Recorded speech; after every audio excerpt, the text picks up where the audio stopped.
Good evening. Good evening, everybody. Welcome. This is Dr. Rao coming to you with a topic that is very much important to me, and I'm also using this for helping a lot of my doctor friends and other friends with stress and burnout in the modern life, right? Modern life is fast, intelligent, and outwardly really optimized, yet inwardly undernourished. So, what I'm going to say this evening explores spirituality as lived awareness, not belief. Okay, so how can we restore this balance from this inward undernourishment and outward optimization of our life? Okay, that's what I wanted to focus on. So it's going to be a presentation that's probably appeal to people who resonate with that. You know, we are okay outwardly, but inwardly we are not really okay, right? So, as you know, I coach people with burnout, right? So I usually explain to people what's going on in burnout. See, see what's really happening in burnout is nervous system overload. See, constant stimulation means your nervous system never fully downshifts, always on the go, right? So the body kind of, because of the nervous system stimulation, remains in a state of alertness, unable to access deep rest and recovery. Many of the doctors complain that they can't sleep. Okay. And secondly, a lot of mental noise. Attention becomes scattered, multitasking, right? And the mind becomes increasingly noisy. Okay. Many um, people like my CEO, they come and tell me they cannot sleep, they cannot stop the noise in their mind. See, the focus that normally we should have dissolves into distraction. So many distractions, right? Making even simple tasks feel like they're overwhelming. One of my friends was telling me that she coaches women, and then she was trying to help them, and she wants to tell them several things, but she is not able to get words out. She is so overwhelmed, so she cannot get the, even though she has ideas, but she is not able to express them.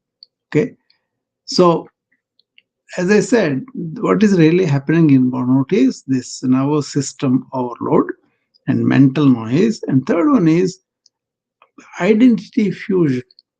See, we identify with roles.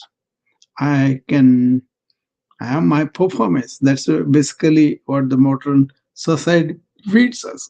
So when your work defines who you are, if you don't do very well with the work, any setback there, that feels like a personal failure, right? It's not like, okay, let me do another try and then do it. Lots of times they have threats hanging around them. So with their nerve system overload, mental noise going on all the time, and really identifying with the work and thinking, I'm my performance. They, if they should not able to perform to the level they want, or not really given a pass with your management, or have a threat hanging over you, or your license is going to be suspended. That's what. So many people lose meaning. So meaning thins out while effort continues. You are doing it, but the more you do it, the less it comes. Okay, you don't have any joy anymore. See, what joy disappears even as you check more boxes, want to do more of it. Then burnout is often the body's protest against living only from the head. Loss of meaning. You're doing it, you are mechanically doing it, but you are doing everything from the living only from the head.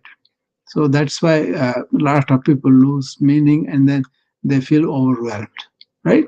So that's what I notice when they first come to me and then say, I have all these problems, okay? So, so it's kind of a loss of inner anchoring. Say, we're not failing at life. Life is failing to induce the inner dimension, right? The constant push for productivity and performance kind of leaves us disconnected from our true selves. True self of ours is lost. That connection is lost to that.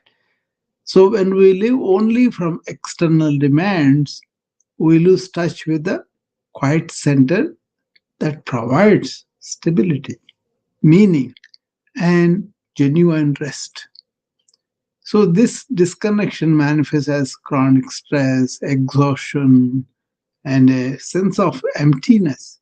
Despite you have achieved so many things, but still you have a degree, you have a whole status, you have a lot of material comforts and all that. But then you feel like you are feeling at the achievement, and then you feel emptiness. That achievement doesn't feel like there is something you achieved, right?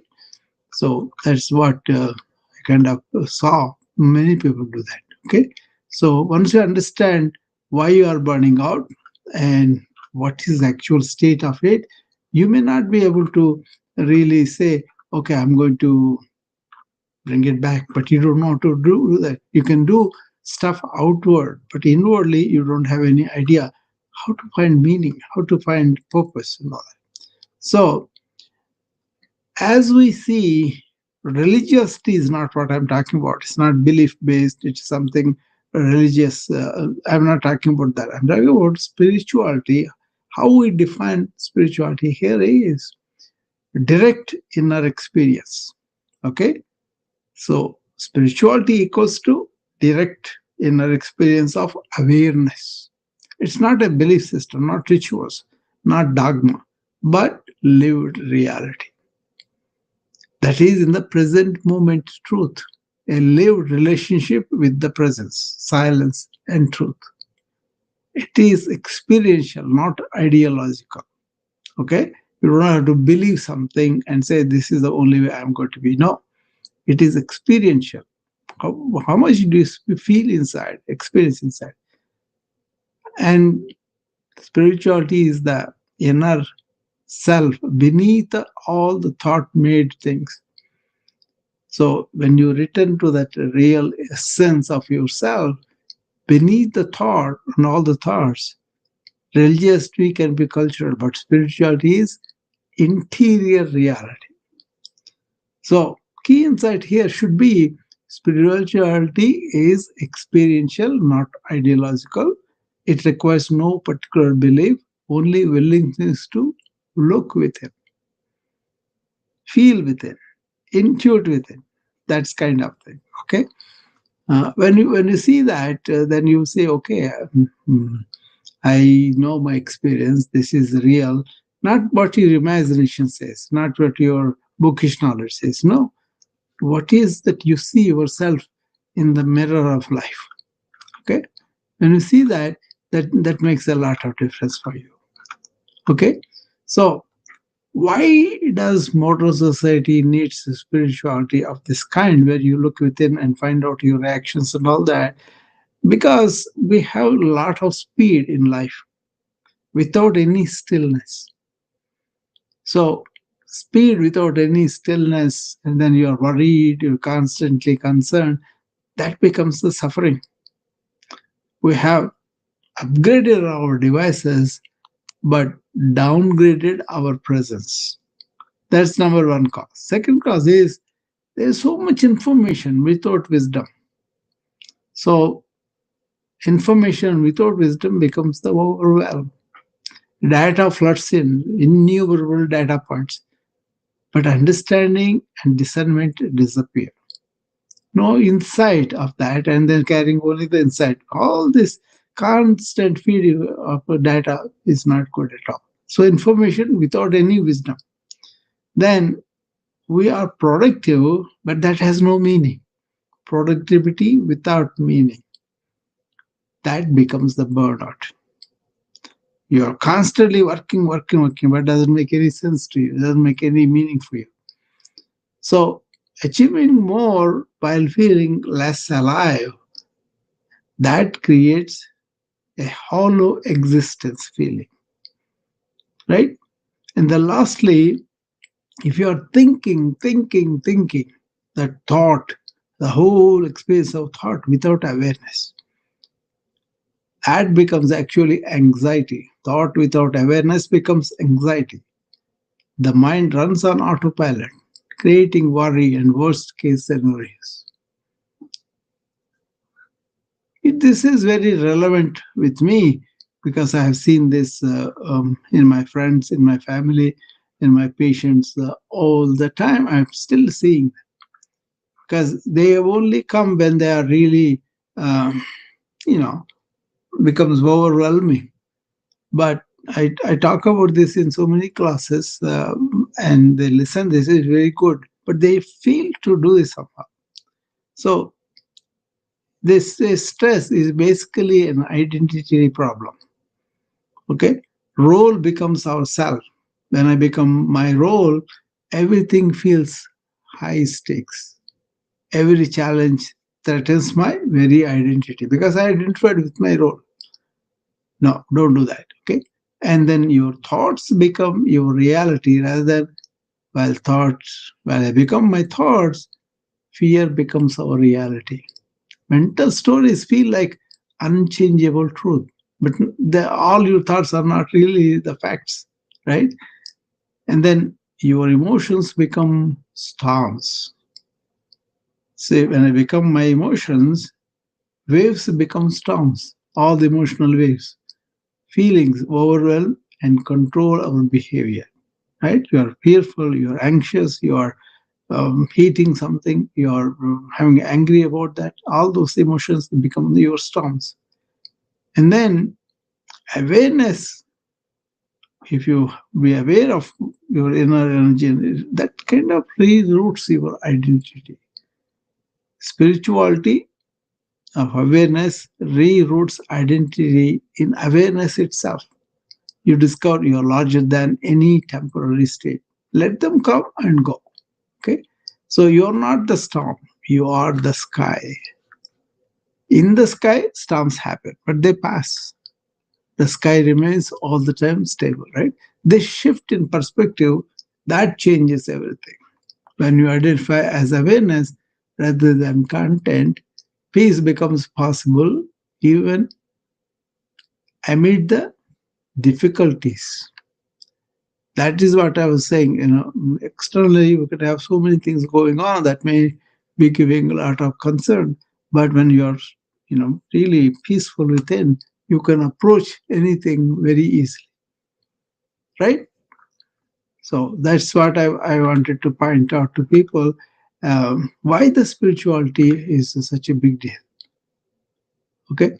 So there should be a category shift between thought, all the thoughts, all the emotions, everything together, we put like a thought versus awareness.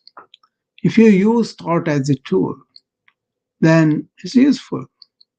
But it is loud, very loud and repetitive. But it solves problems, but also creates anxiety when left unchecked. Right? People get anxious thinking about the same thing and all that.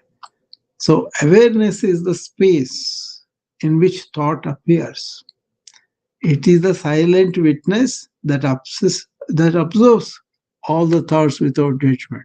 That's why I ask my whoever follows me on the morning routine, observe your thoughts. Don't be involved with the thoughts or don't suppress. Okay. Then if you are just a thought is the ultimate thing and you're not stepping beyond thought into awareness, then healing has limits in thought. trying to heal stress only with a thought is limited.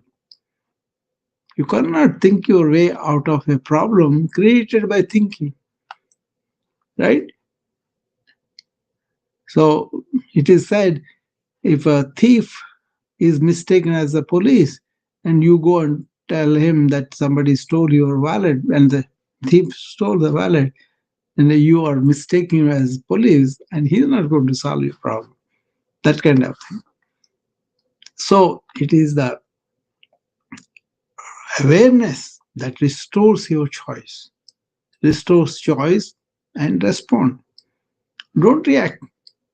When you recognize thoughts as events and then commands, then freedom emerges. You don't have to follow up on the events. But if you mistake them as the commands, as the thoughts, then you will be in trouble. So practice. Notice the next thought. Then notice what is it notices it, the thought. This simple shift reveals awareness itself. That means the thoughts are observed by your awareness. Your awareness is the witness. Be that. That's what we always tell people about spirituality, how it reduces your stress. So practice noticing the next thoughts and also notice what is it that is noticing it. Okay. They talked about light of light. Okay. So in Vedanta, they talk about this as the awareness that is aware of our thoughts. So thoughts happen to us. So what can you, how spirituality reduces stress? What can you do? Observable mechanism. This is not mystical. It is observable in daily life. Okay. Spirituality creates tangible changes in how your body and mind function. It regulates the nervous system through inner safety, moving you from fight or flight syndrome to rest and digest. That is the vagus nerve stimulation. It reduces rumination by widening your perspective beyond the narrow lens of worry. And it restores attention through single task presence. Moment to moment awareness, one thing at a time. These are things I always practice and talk about too. It improves your focus and also effectiveness. You are not wasting your energy with a lot of thoughts. Okay. And then it rebuilds your meaning, your connection and compassion, giving life the depth beyond mere productivity. Anybody can be productive, but do you enjoy that? Do you have meaning? Do you have purpose behind it? All that.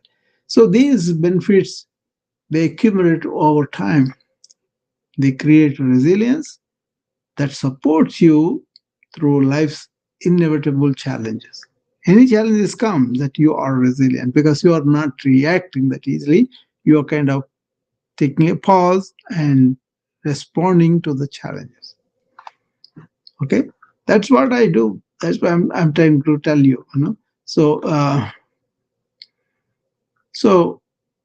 you want to have a clear distinction between what is religiosity, what is spirituality is.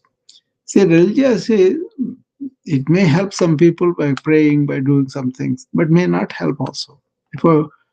It depends on your beliefs and doctrines, specific teachings and theological positions and all that. It envisions an external authority, guidance from texts, traditions, institutions like that. And religiosity has a group identity. They belong to a particular faith community, thereby dividing yourself from everybody else. For me, only one human tribe. Right? And then there are rules and rituals, prescribed practices you are supposed to otherwise feel guilty, and ceremonies also. So these are religiosity. But if you look at the spirituality, it is universally accessible. It's a direct experience of everybody, immediate awareness beyond concepts. No conceptual, no thinking, but really awareness of whatever is going on beyond concepts. And then you personally investigate inner inquiry. What's going on within me? What is that I observe? And be honest about it. And then you have the lived qualities in each moment of presence and compassion. You can feel that. And also, you have the freedom from compulsion. Nobody is compulsing you. You are doing it on your own, your inner require. That liberation from automatic thinking patterns. That is a big deal.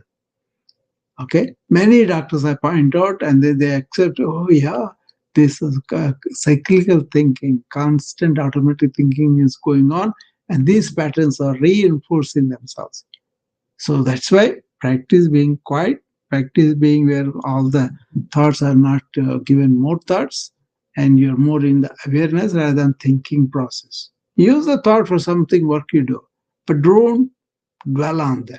Negatively, depression. You are going for the future, anxiety. Okay? So spirituality can coexist with a religion, but it does not require it. The practices shared right here, what I'm doing, are available to anyone. A direct experience, inner inquiry, presence and compassion, freedom from compulsion. All these things are available for everybody, regardless of any belief system or cultural background. So it's up to you what you want to do with that. Okay? So, as I was telling you, I see people with stress and burnout quite often. And I kind of give them a daily practice, simple daily practice. What is that? First, take a pause. Okay? Take 3 slow breaths to signal safety to the body. Okay, I am in control. I know what's going on. And then the 3 deep breaths activates your parasympathetic nervous system and creates a space for your awareness. Okay? Then notice or observe your sensations and emotions without labeling them or judging them.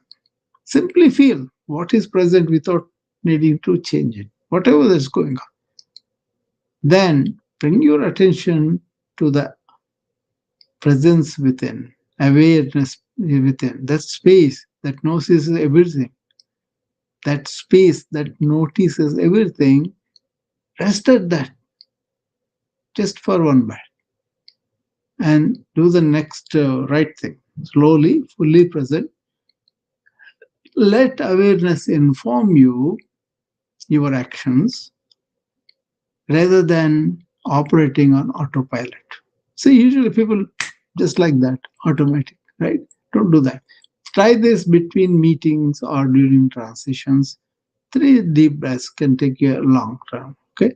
Spirituality won't work in real life unless you practice it. Okay. When practiced consistently, these movements accumulate into profound transformation. You cannot do one say day.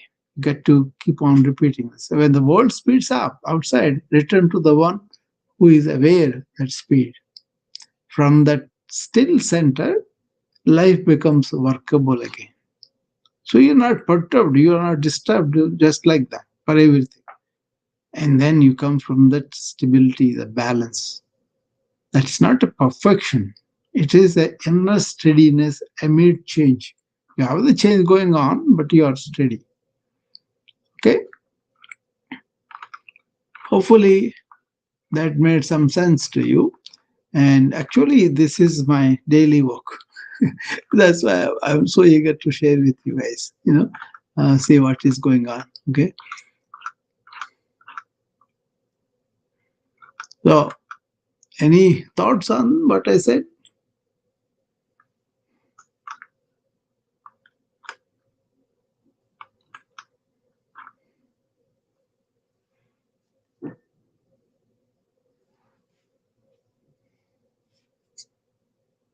Anybody has any thoughts on what I said? Do you have any questions? You can come up and ask me.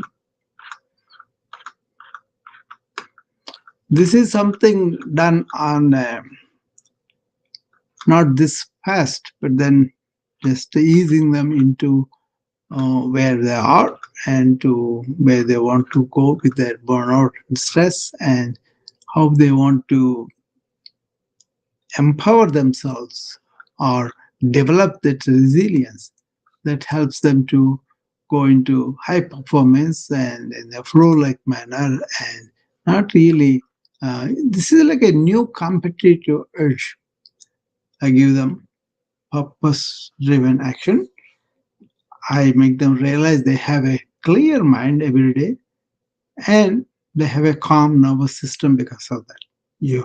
You have a purposeful action. You are not going all over whatever comes to you is tempting, and you are clear about that. Your organized mind, and then also your nervous system comes down because you are not exposing yourself to series of reactions, right? So stillness is not weakness. It is actually a strategic clarity. Okay.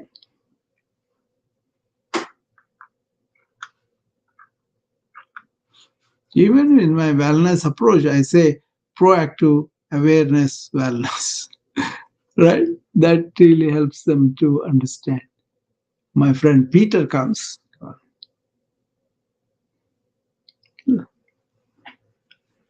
This is a big deal, Peter, right? Yes, it is a big deal. I'm glad I made it on the first try this time. Yeah. Good. Yeah. Um, as I was listening to you this afternoon, I was in that present moment awareness. I was out at the park with my dog. Wind chill factor about 3 degrees, but I was listening to you and throwing the ball for my dog, watching him retrieve it and bring it back. And that's all I was doing. And it just felt really good to be in the moment. Just simply throwing the ball, watching him retrieve it, and bring the ball back, and listening to my friend Dr. Rao, being perfectly in the moment. And that was really good. See, animals help us to be in the moment. They demand that you pay attention to me. Yeah. My dog likes your voice too. So. I mean, that's actually, you know what I notice? Anywhere I go, any dog that is not known to me, they come and sit with me, and they will be wagging their tail. Yeah, I don't know, but I was in Florida, and my friend, they said, "Oh, she comes and disturbs everyone." But then they were surprised the moment she came to me, and she was sitting and wagging her tail and want me to pet her, you know. They were saying, "Oh, no, no, no, she may bite." No, no, she did not bite at all. So dogs are very honest in their energy, and they read energy of people. So. But I like the dogs anyway. So I like the cats, I like the dogs, you know. So, Ramana Maharshi, one time, he was sitting on the garden, and there was a vegetable on a, they call that like a net-like thing with weather. With the bamboo, they make that net so the plant can climb, right? So they put it there, and then every day he used to notice a big uh, python coming in, slowly work her way up into that, big net of bamboos, and then stay there for a while, soak the sun energy, and then later on they just go and so Ramana describes, oh, he kind of uses the plural like a they. They came here, they climbed up the that particular thing and rested there. Now they are going away. Everybody else kind of looked at it and they were like, oh my God, this was there all this time and you were in front of that and all that. So look at those people who don't have any fear. Because he sees the divine being in that also. And that as well. Yeah, I was going to say that before. Yeah, they're all part of it. Yeah. It's all one. Being, being, and then in that being oneness is not separate from you, so you don't have to be afraid of that. But if you are programmed to have a thought about scariness comes out of that thought, the fear, and then immediately you will be sensed as though you are trying to do something to act against that. You're keeping that energy off. Yeah. Suppose you are with your dog, you love it and you are fine. But suppose you are with something else and then you have this protective mechanism. That is what is happening with the stress thing in the workplace, because you are always imagining something danger. Somebody may fire me, somebody may reduce my money, or somebody may punish me. All those things. The doctors, you know what? Criticize, Yeah, doctor's Yeah. problem is somebody may sue me. That's terrible. Yeah, they have that That's because, terrible. and the thing is, And yeah, everything is related to that. It's not like I want to give the best care to my patient, like I have to protect myself first. that's really not a good way to practice medicine. No, but everybody is practicing Yeah. like that because they are forced to do. I understand. Because that is there, the reality is there, and also that can put them in a lot of trouble, and that can take away a lot of their money and status and all that. So it's Sure. subconsciously working on them. Right. And And it is a real thing. I mean, Yeah. it does happen. it's a real thing, and It does also happen. it is a question of increasing defensive medicine, Yeah. not being proactive about wellness. They don't think about that. The hell with it. First of all, protect me, protect myself, and then only I can really work, function. If I'm going to sacrifice, but then you are cultivating these fearful reactions that can go against you. See, so it's a question of developing this kind of detachment to the things of the work rewards, like a lot of money, lot of cars, lot of buildings, lot of status and all that. So if you're focusing on that, how can you focus on the wellness of the patient? And also you got to do according to the protocol. Otherwise the lawyer can choose it. Your hospital protocol says this, why didn't you implement this? Right? See, what my thing was, if I am treating my patient and I'm really focused on that, I have a rapport with my patient, and then he senses that, Peter, and he will never think of suing me.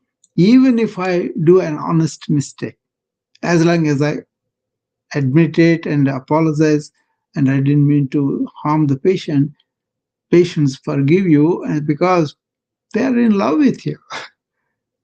And you are in love with them, and they are in love with you.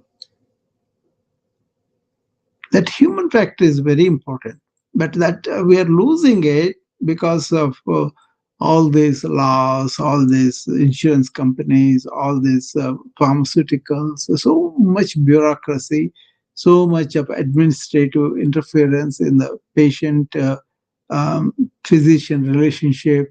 And but the thing is, my association with the patient, my relationship, I work very hard on that. I want to make sure that they are received well. I want to make sure they are acknowledged. I make sure that I really understand their suffering and then not belittle it, but really give it the value that they are giving it. And also, they need to be brought into the awareness of their condition, and what are the things that are available for them to get better, what are the things they could do by themselves. All this takes time and energy and concern, and also really being available to them intellectually, emotionally. I have not seen any human being not responding to that when you are available to them, listening, and also repeating what they said and allowing the respect for that it deserves, and then really giving optimistical whatever that is there. Not, you don't rely for that, but optimistical information or plan or things that we could do.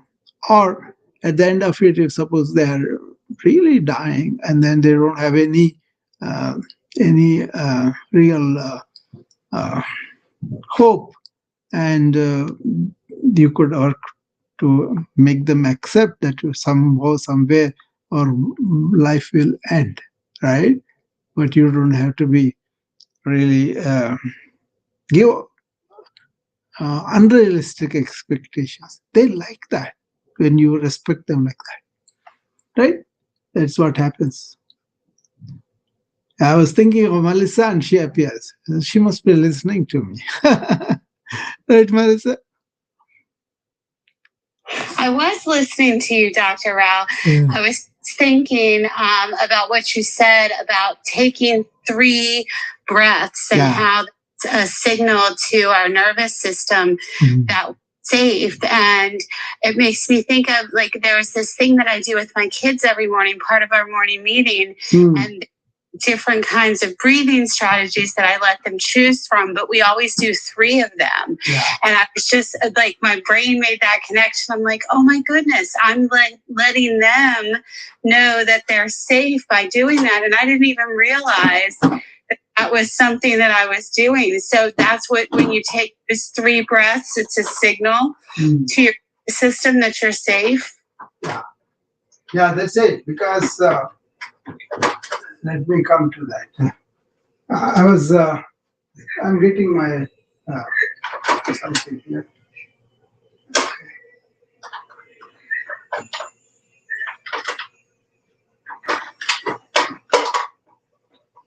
Yeah, that is.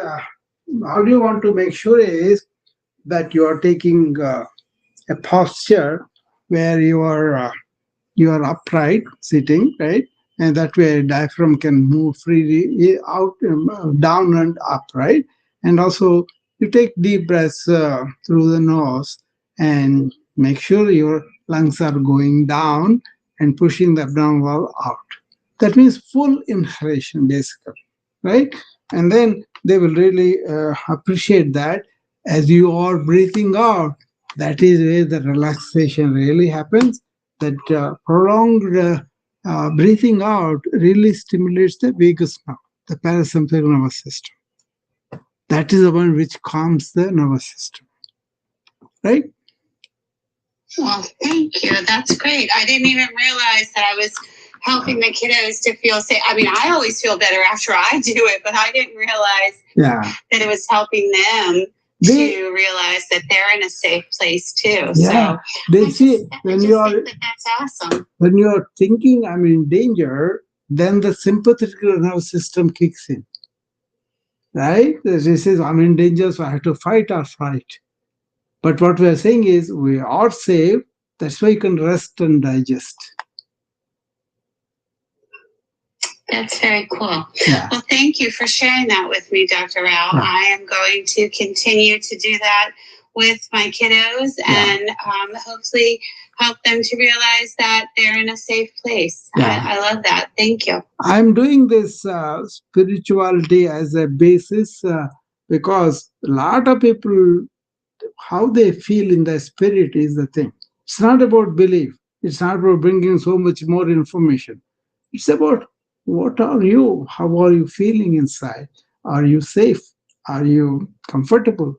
Are you having a meaning about your life, about purpose? All those things are spiritual stuff. Okay, it's not about believing something and then praying to that belief and asking that to provide your direction. That's not it at all. This is about self responsibility, self examination, self study. Everything is depends on us.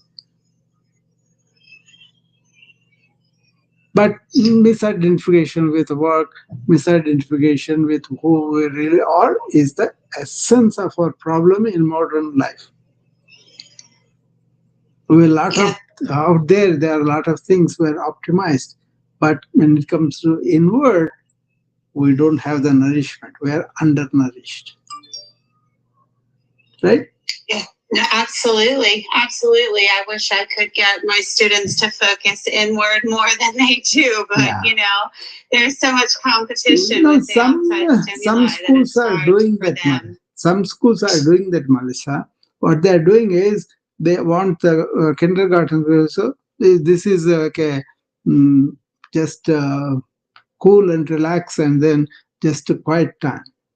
They don't have to use meditation, mindfulness. No, there's two small kids. Like, let us take a quiet time break, and then they get used to it, and the nervous system really builds in them so that when they really want to do later on, it becomes just like that.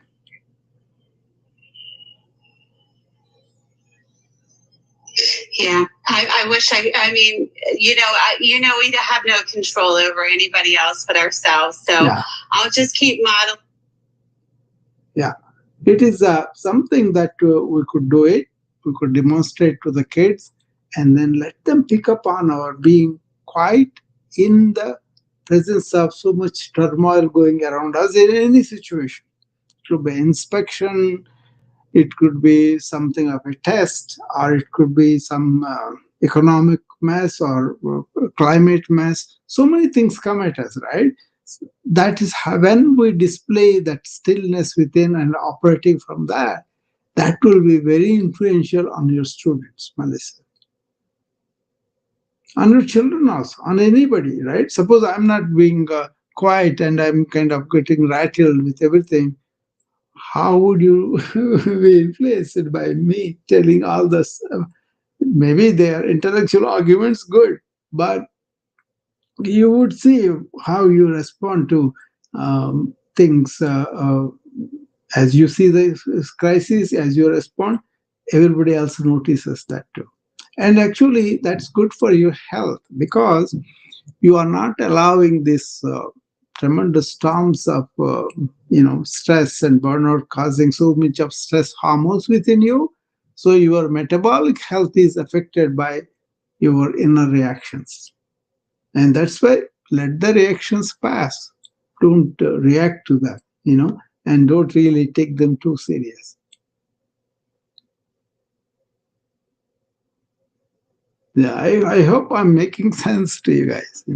But this is very meaningful for us, as we get into more of life situations.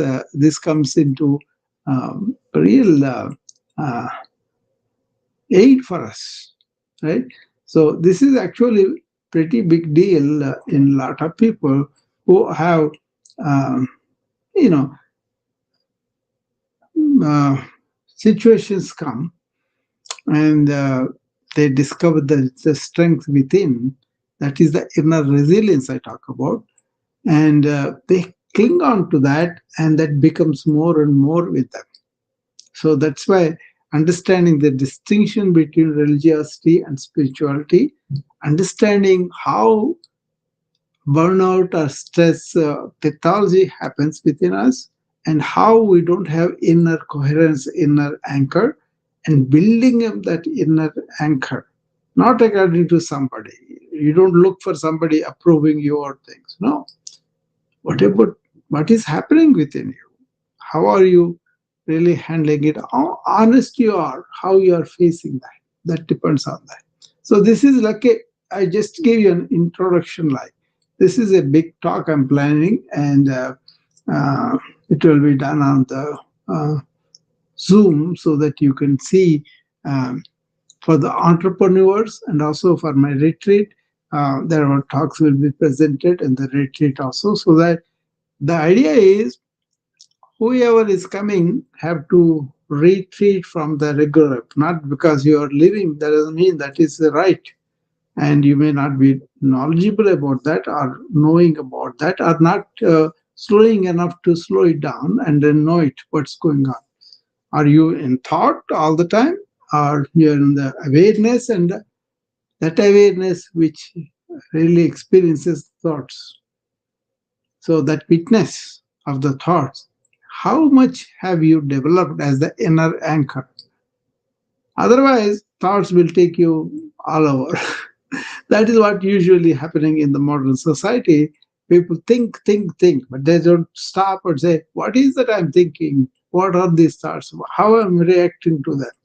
That is the exercise I want you to go through and retreat, and then I will. It's not that personal things have to be revealed. It's only your understanding of your inner anchor and how often you are really bringing it to the fore. So, anybody else? Or Melissa, you want to say more? You can come up. Or otherwise, anybody else can come up too. I mean, the same thing we can go on again and again, but see whether you have a purpose-driven action, then it is a meaningful, then it is something that you put all your energy into, then you will be in the flow because you have a clear mind and you have a calm nervous system. That is being in the so leaders who cultivate this inner stillness, not your chatter, not your conclusions, not your concepts, but inner stillness. So alongside strategic thinking of what is purpose for you, how you organize your mind and all that. Okay. So that strategic thinking creates a sustainable foundation for long-term excellence. Okay.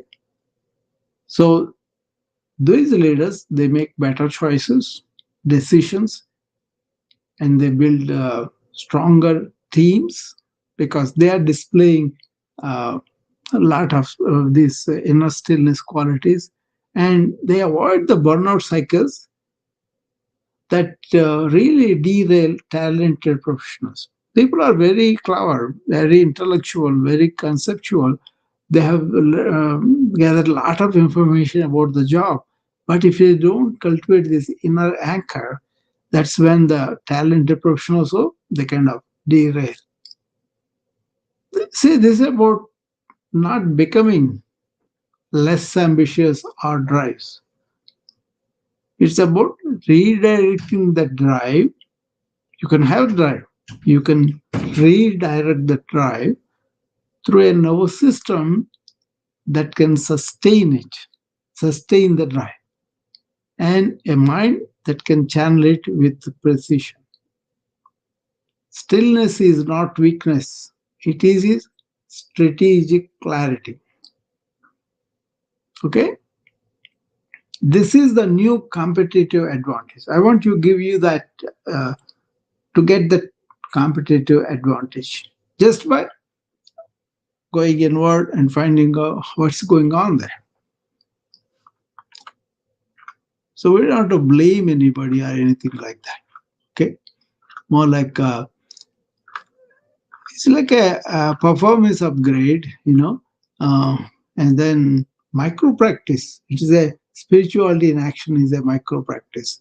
Pausing before responding, noticing the aware presence, and feeling the body for 5 seconds, and responding deliberately. All these are micro practice. I'm going to teach you on that. There's so much more on this. And also, I'm going to show you how you end up in the identity trap. So, what I produce, I am. Oh, I'm this title, or I am my outcomes. No, you have an anchor within you, that is you, and then that is producing, that is really getting the titles, that is having the outcomes, but don't identify with them. Okay, so you become excellent at problem solving, but you will be excellent at self-regulation also, and you will not have stress because you are observing the thinking and you are not allowing it to amplify. Okay, and then your awareness reduces your choice, restores your choice, not reduces, restores your choice and your bandwidth. I think I'm saying too many things too quickly, but just a reflection of what I'm going to be doing over the next few weeks on this topic. Inner anchor. How can you end up in that? So,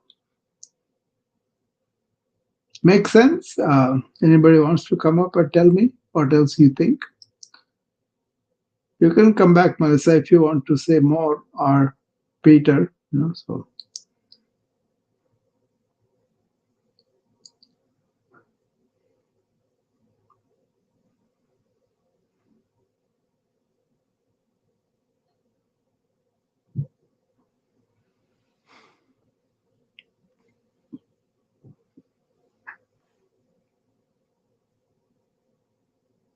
Hey, Dr. Rao. Yeah. I like what you said about the stillness being strategic clarity. Yeah. I was like, oh yeah, that was such a great way to describe it. Yeah. And what you say, like it just clicks in my brain when I hear you drop these little nuggets of wisdom, and I'm just like, well, oh my goodness, why did I not know that? Yeah. No, you know that. You recognize that. The only thing is you did not think about that. See? So once you have a purpose in your life, right? Why you are a teacher? Is that just to make a livelihood, which is not bad, but that's not the only thing. You love teaching. You love enlightening kids. You love giving them life skills, right? Yeah, I love them. Yeah, and I love love to them. share the love that I have of learning with them. Yeah, you want to shape them into a thinking, really considerate people, good citizens, Absolutely. right? So that is your real purpose of life. Then organize your thinking around it, right? Then the organized mind goes about our life much better than you're responding to or reacting to everything that comes around. That is what is happening. Even the big doctors, they react like they are threatened all the time. They react like their entire thing is going away, and then they give value to their titles, their status, the egoic mentions, and all that. But once they realize, well, I'm here to serve the patient, let me focus everything, they become real effective with their knowledge and with their performance. And also, they really don't look for approval by somebody. They just go and do it, what is needed for the patient. Yeah, that's what's really important, is doing what's needed instead of looking for approval. And I think that a lot of time prior, that's where I got caught up, is looking for approval, but it's not about looking for the approval. It's about knowing what the kids need and doing that, This anchor I'm talking about, the inside anchor, that is the ambience we have. That is the abundance we have within. The only thing is, modern life focuses so much on the external things, they don't really spend time to look within. Yeah, we get caught up in the manifestation a lot, don't we, Dr. Rao? Yeah, we do.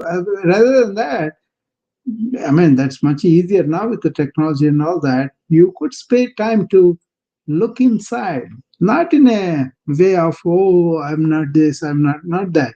Just whatever is happening within. If you have a habit of studying that, then you can shape that into strategic, real thing.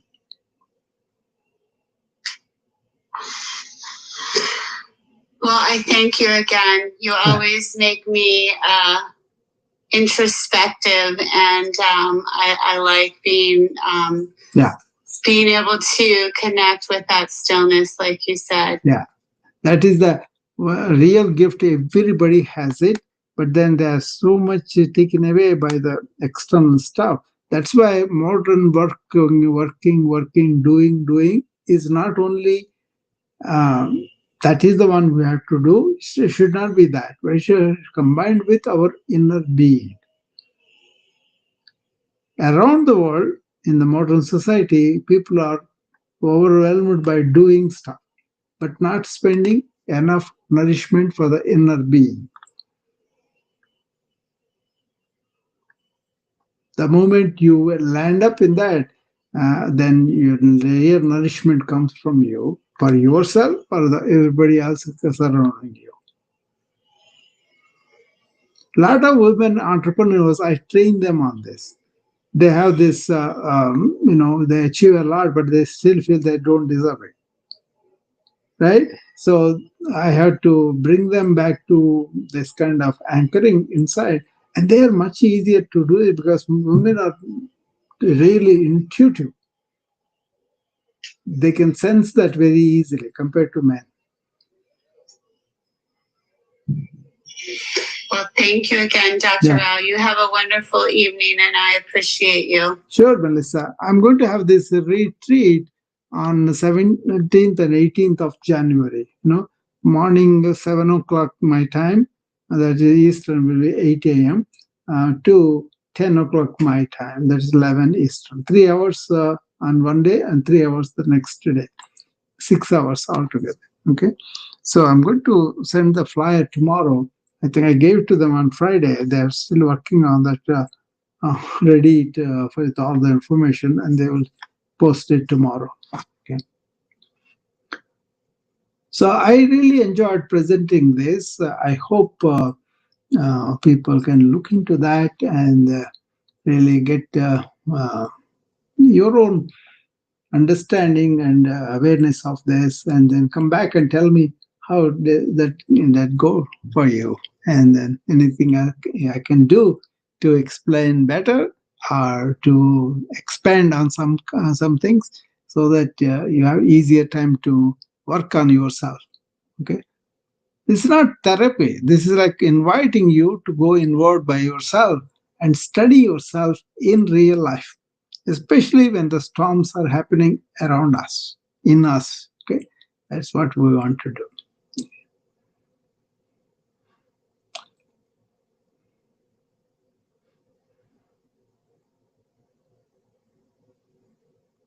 Michael Werinsky, you want to come up and just tell me how do you think about it, Michael?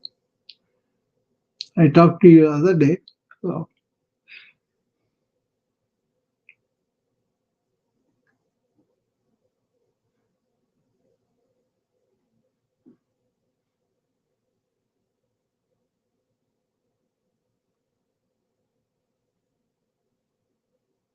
Janet, how are you? I haven't talked to Janet for a while now. So.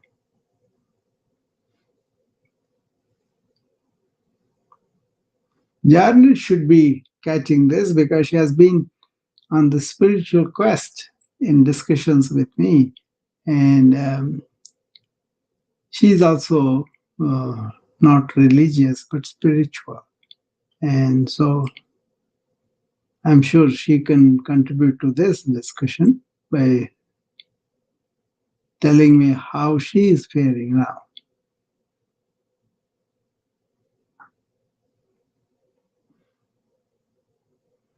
Maybe she's in a position cannot come up, probably. I'm trying to stay here for a while and tell you more about this wonderful thing that is really helping modern people to deal with the stress in their own life and also the burnout.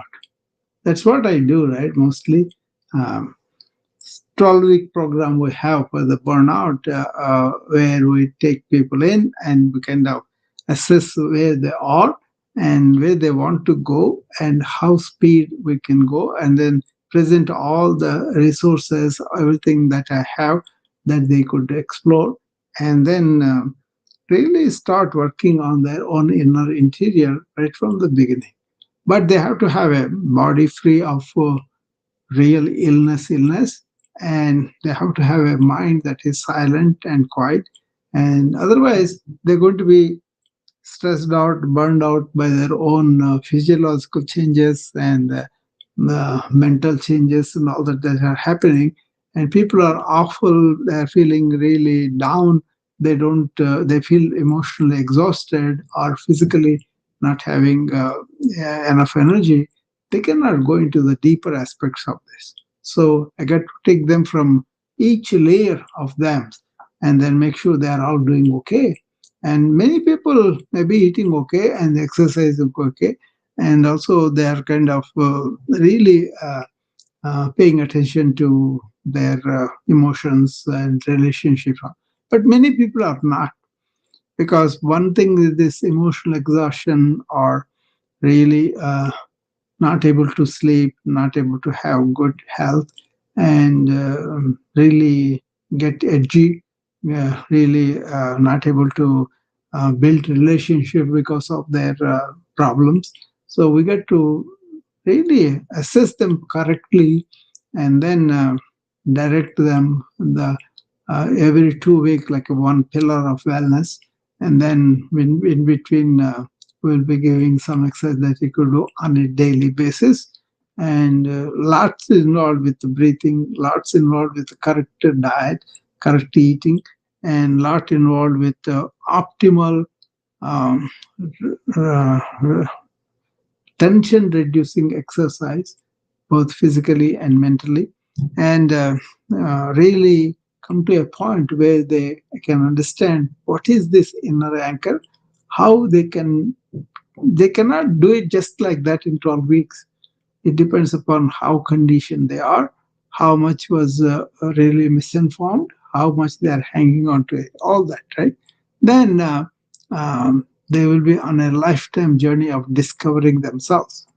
And some people may do very well, some people may take some time, and then some help and all that, which is okay, you know. So usually, once I see them, they kind of at least develop much more enthusiasm for their work and for their purpose, and they feel better because I give them practical things that they can do on their body and their breathing and their thought patterns and all that. The more sincere they are, the better it will be. But it is difficult for them to observe all this in such a short time. Even though I kind of talk to them personally twice a week, you know, the more sincere they are with what they learn and applying that. It's not just listening to me and understanding, but it's how they apply it in their own life that depends on that.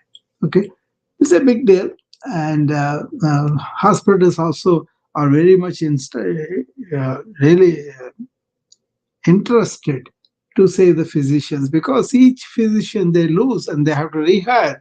It's like a several thousands job.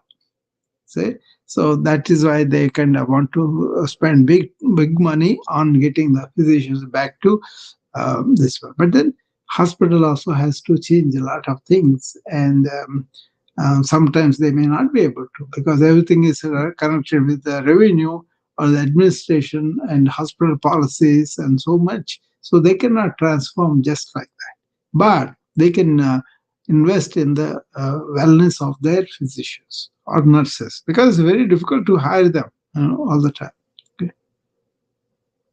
So anyway, if anybody wants to look at my program, you can give me a call, or you can send me email at hkolsu@gmail.com, or you can send my website www.be-a-pal.com. Okay, that's the website. And thank you. Anybody else wants to come? I have two different versions I need to present, but then each one takes 1 hour. So we will do them slowly.